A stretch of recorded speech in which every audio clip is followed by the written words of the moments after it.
عالم بالا سے بابر کا خط مسلم کے نام۔ مسلم، السلام علیکم۔ مسلم عالم برزخ سے لکھے تمہارے تمام خطوط کا میں نے نہ صرف مطالعہ کیا بلکہ اپنے گرد و پیش اور دور دراز مقیم تمام احباب و متعلقین اور وہ بہت سے جو تمہیں جانتے بھی نہ تھے ان سب کو اپنی زبانی پہنچا دیے، جس کو سننے کے بعد ہر آنکھ اشکبار تھی اور ہر دل شکستہ پا۔ تم پر ڈھائے گئے مظالم اور ظلم و ستم اور تلخیوں کے ذکر نے سننے والوں کے دلوں کو آزردہ خاطر کر دیا، اور وہ سب تمہارے لیے مغفرت کی دعا بھی کرتے رہے۔ مسلم، یہ حقیقت ہے کہ یہ دنیا بنی ہی امتحان کے لیے ہے۔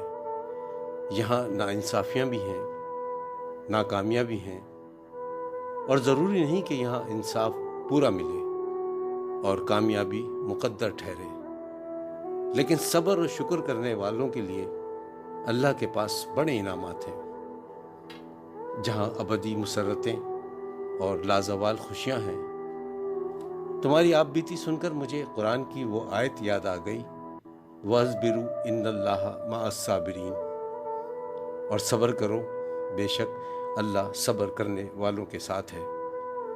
ایک حدیث مبارک جس کا مفہوم ہے کہ اللہ جب بندہ مومن کو دنیا کی نعمتوں سے محروم کرتا ہے اور وہ اس پر صابر و شاکر رہتا ہے تو اللہ اس کو اس کے عوض جنت کا حقدار ٹھہراتا ہے۔ اس فانی دنیا میں جو تم کو مجذوب، پاگل یا کم عقل سمجھتے رہے، مگر تم تو سب سے بازی لے گئے اور اپنے رب کی بارگاہ میں سرخرو ٹھہرے۔ مسلم، تم نے اپنی 68 سالہ زندگی جس ظلم و ستم اور قسم پرسی میں گزاری، کئی دن فاقوں میں گزارا، تن ڈھانپنے کے لیے جو ملا پہن لیا، مگر تم پھر بھی صبر و شکر کو اپنے دامن میں سمیٹتے رہے۔ دراصل یہی تمہاری کامیابی کا راستہ تھا۔ جسے تم بے بسی سمجھتے تھے وہی صبر کی حد تھی جہاں فیصلے تمام ہوتے ہیں۔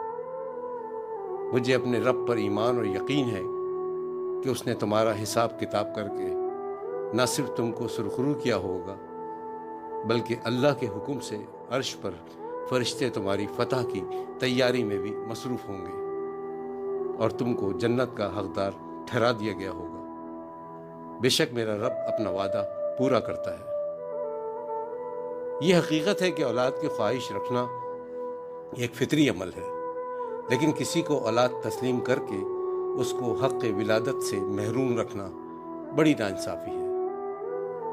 اپنے ارمانوں کی تسکین کی تکمیل کی خاطر دوسروں کی حسرتوں کا گلا گھونٹنا بڑا ظلم ہے۔ کسی بچھڑی اولاد یا خواہش اولاد پر حق ولادت تسلیم کر لینا تو بڑا آسان ہوتا ہے، مگر اس کو نبھانا پل صراط پر چلنے سے کم نہیں۔ اولاد مان کر اس کو اولاد کی شفقت و محبت سے محروم رکھنا، پھر اس کی تضحیک و تذلیل کرنا انسانی حرمت کی توہین کے مترادف ہے۔ کسی کو اپنا بنا کر چھوڑ دینا، کسی کو رشتہ دے کر نظر انداز کر دینا نہ صرف اس کے ارمانوں کا خون ہے بلکہ اس کی شخصیت کو مسمار کرنے جیسا ہے۔ اولاد کی ذمہ داری اٹھانے کے بعد اس سے بری الذمہ ہو جانا کوئی اخلاقی جواز نہیں رکھتا، نہ شریعت اس کی اجازت دیتی ہے۔ مسلم میرے بھائی، بے شک میں اس بات کا گواہ ہوں کہ تم نے اپنی زندگی میں آخری حد تک اس بات کی کوشش کی کہ دنیا میں حقوق العباد کی تلافی اور ناانصافیوں کی معافی ہو جائے اور روز محشر برپا ہونے والی عدالت میں تمہارا مقدمہ نہ پیش ہو، جس کی عوض اللہ نے تمہیں بار بار اس دروازے پر لا کر کھڑا کیا، مگر افسوس ایسا کچھ نہ ہو سکا۔ بہرکیف اب بیشتر وہ لوگ جن سے تم ملنے اور اس رشتے سے منسلک رہنا چاہتے تھے، جن کے دروازے پر تم متعدد بار دستک دیتے رہے اور ناکام لوٹے، اور وہ لوگ بھی جنہوں نے تمہارے ساتھ شفقت اور محبت کا سلوک روا رکھا اور جن کے دروازے تمہارے لیے ہمیشہ کھلے رہے، وہ سب اب تمہارے درمیان موجود ہیں۔ اب فیصلہ تمہارے ہاتھ میں ہے۔ جن رشتوں کے تم زندگی بھر متلاشی رہے اور جن رشتوں سے جڑا رہنا چاہتے تھے، ان میں سے کچھ جو اس فانی دنیا میں موجود ہیں اور بیشتر عالم برزخ میں تمہارے درمیان موجود ہیں، اور جس نے تمہارے ساتھ ناانصافی کی آج تم سے معافی کے طلبگار ہیں۔ مسلم، بس میں تم سے اتنا کہوں گا کہ انسان خطاؤں کا پتلا ہے، عقل مند ہو یا بے وقوف، عالم ہو یا جاہل، لرزشیں سب سے ہو جاتی ہیں۔ اب جب کہ اللہ رب العزت نے تم کو تمہاری آزمائشوں بھری زندگی کے عوض تم کو اخروی زندگی میں بہترین نعمتوں سے نوازا ہے، تو تم بھی روز محشر لگنے والی عدالت میں اپنے والدین اور بہن بھائیوں کو اس عدالت میں جہاں انصاف ہوگا، مگر تم ان کے لیے ڈھال بن کر کھڑے ہو جانا اور ان کو رب کے حضور صدق دل سے معاف کر کے بچا لینا۔ بے شک میرا رب تم کو جنت کے اعلیٰ درجے پہ فائز فرمائے گا۔ مسلم، رشتے احساس سے بنتے ہیں اور احساس کی قیمت نہیں مانگی جاتی۔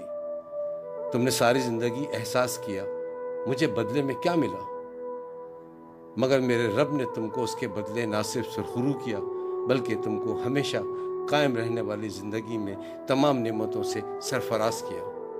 بے شک میرے رب کا وعدہ سچا ہے۔ بس آخر میں اتنا کہوں گا کہ بڑا نازک ہوگا وہ لمحہ جس دن ہم سب اس کی بارگاہ میں جواب دہ ہوں گے، مگر جواب دہی کا احساس نیکی کا تسلسل ہے اور جواب دہی کا خوف سیرت کی طہارت ہے۔ اللہ تعالی ہم سب کو ایک دوسرے کے ساتھ کیے ہوئے معاملات کو دنیا ہی میں حل کرنے کی توفیق عطا فرمائے اور روز محشر لگنے والی عدالت سے محفوظ رکھے۔ آمین یا رب العالمین۔ والسلام، بابر فاروقی۔